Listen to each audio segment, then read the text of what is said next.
Hello kabayan! Gusto mo bang malaman kung paano mo makikita ang status update ng iyong pinadala? Once na na-drop mo na ang iyong mga items sa aming mga hub, ay makakatanggap ka ng message or email confirmation kalakip ng iyong tracking number. Pwede mong i-track ang iyong shipment sa pamamagitan ng pagbisita sa aming official website www.knexpress.ae. Isulat lamang ang iyong tracking number at pindutin ang track. Makikita mo na ang status ng iyong ipinadala.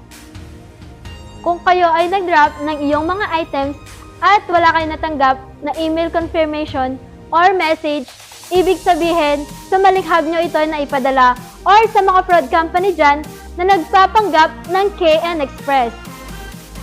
Dito sa KN Express, sinisiguro namin na ligtas ang iyong mga padala. Pero, huwag pa rin kalimutang mag-ingat.